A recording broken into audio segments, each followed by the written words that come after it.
India versus England రెండో టెస్ట్లో ఆసక్తికర ఘటన చోటు చేసుకుంది. వైజాగ్ స్టేడియంలో జరిగిన మ్యాచ్లో team India veteran cricketer Ravichandran Ashwin సహనం కోల్పోయాడు. ఫీల్డ్ ఎంపైర్ ఎరాస్మస్తో గొడవపడ్డాడు. అయితే ఈ విషయం గురించి అశ్విన్ వాగ్వాదానికి దిగాడనేది క్లారిటీ రాలేదు. తొలి రోజు ఆటలో చివరి ఓవర్ ఆడిన అశ్విన్ ఆఖరి బంతి ఆడిన వెంటనే ఫీల్డ్ ఎంపైర్ వద్దకు వచ్చి గొడవ దిగాడు. ఏదో విషయంపై నిలదీస్తూ గట్టిగా మాట్లాడాడు.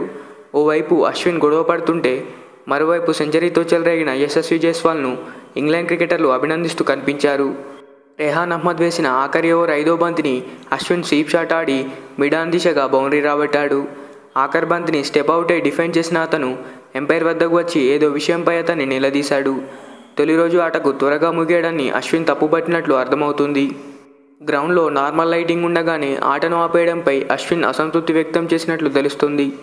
ఇంగ్లాండ్ 4 స్పిన్నర్లతో బౌలింగ్ చేయడంతో లైటింగ్ తగ్గకముందే 93 ఓవర్లు పూర్తయ్యాయి. మరో 4-5 ఓవర్ల ఆట సాధ్యమవుతుందని అశ్విన్ ఎంపైర్తో వాదించినట్లు తెలుస్తుంది. అయితే ఈ మ్యాచ్లో టాస్ గెలిచి ముందుగా బ్యాటింగ్ చేసిన టీమిండియా తొలి రోజు ఆట ముగిసే సమయానికి 93 ఓవర్లలో 6 వికెట్ల నష్టానికి 336 పరుగులు చేసింది. యువ ఓపెనర్ యశస్వి జైస్వాల్ అద్భుతమైన బ్యాటింగ్తో రాణించాడు. మరి అశ్విన్ చేసిన ఈ పని గురించి మీరేమనుకుంటున్నారో కామెంట్ చేయండి. వీడియో నచ్చితే ఒక లైక్ చేయండి. Thanks for watching. మరిన్ని వీడియోస్ కోసం మన ఛానల్ని సబ్స్క్రైబ్ చేసుకోండి.